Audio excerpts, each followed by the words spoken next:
Imagine waking up, going about your day, leaving the house with plans to return home to your loved ones, only for you to never see them again.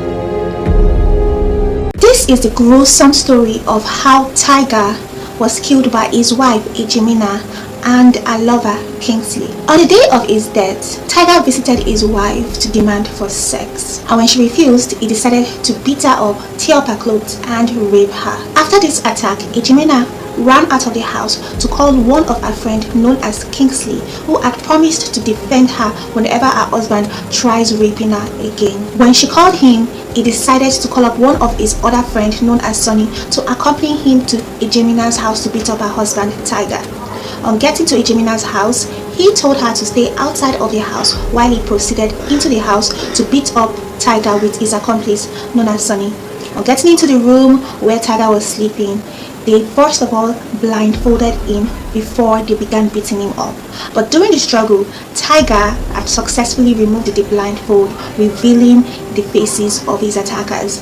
And then he realized that he knew one of them, Sonny, Kingsley's friend. On realizing that the person they are attacking, Tiger, knew them, they decided to silence him forever by killing him, and they killed him by strangling him to death. After they strangled him to death, they called Ejimina back into the room, and when she got into the room and realized that her husband was dead, she was upset. She had only told them to beat up her husband and not to kill him.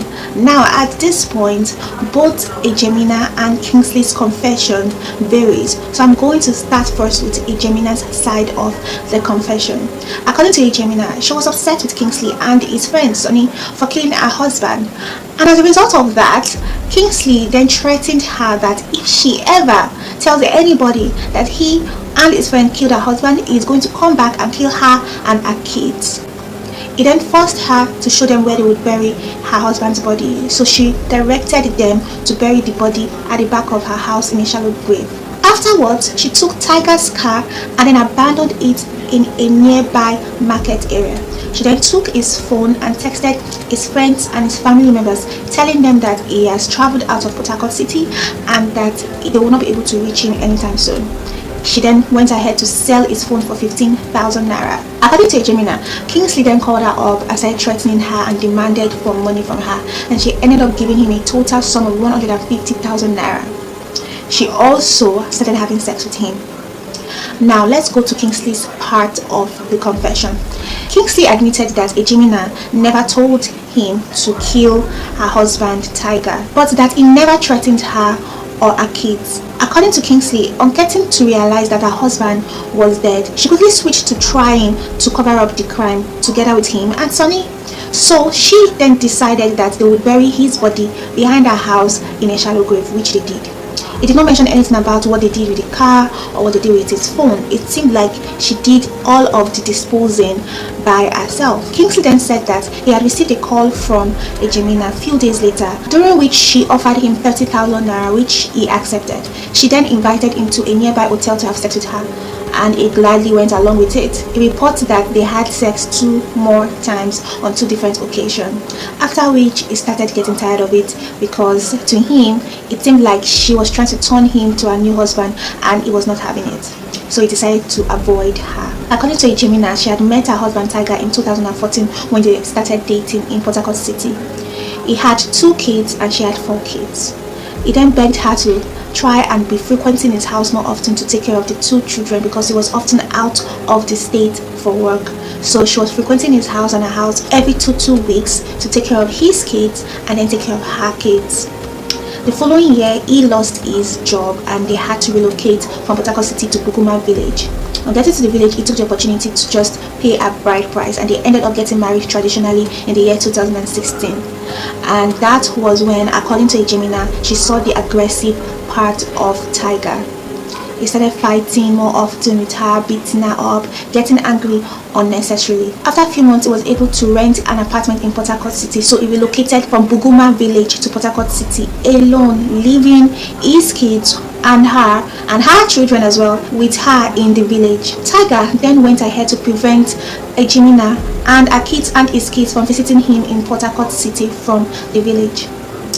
So on one day, she got very upset and angry, tired of waiting for him to relocate them back to Port Harcourt City. So she took one of his daughters to visit him in his house in Port Harcourt City, only to realize that he was now living with a new woman in his house. It then dawned on her that that was the reason why he was preventing them from visiting him in Port Harcourt City.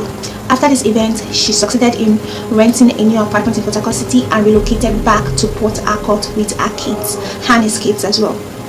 But then, as soon as Tiger realized that she was in Port Harcourt City, he started coming to her house and demanding for sex. And anytime she refuses to give him sex, which was every single time, he would proceed by beating her up, tearing up her clothes and raping her. And it was not any different on the day of his murder. He had barged into her house, demanded for sex, and when she said no, he beat her up, tore up her clothes and raped her. Unknown to him, she had just met a new friend that had promised to protect her the next time that her husband tries to rape her. Ejimina had met Kingsley a few weeks ago at a nearby market area where she complained about how she was suffering in the hands of her husband Tiger. Kingsley was with his friend Sonny and they both sympathized with her and promised that whenever Tiger, her husband, tries to rape her again, that they would come to her rescue. So that was why on the day of Tiger's murder, after I finished raping her, she decided to call Kingsley to deal with her husband. But unfortunately, it ended up in the murder of her husband Tiger.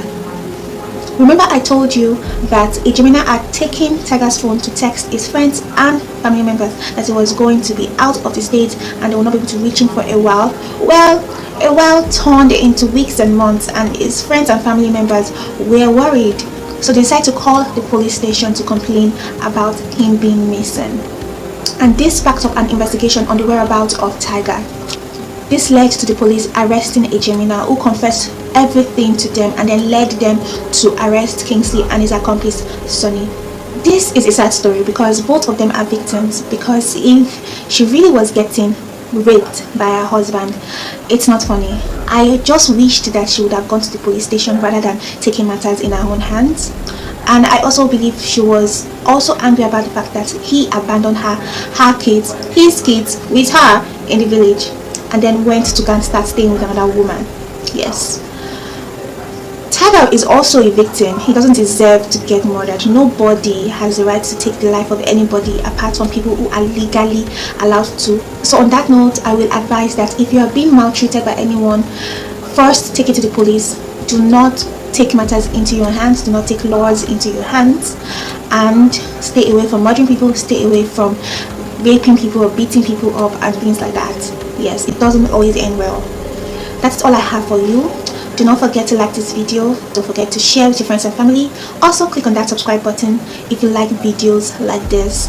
Thank you for watching and turn on the notification for more videos from me. Bye, and I will see you in my next video.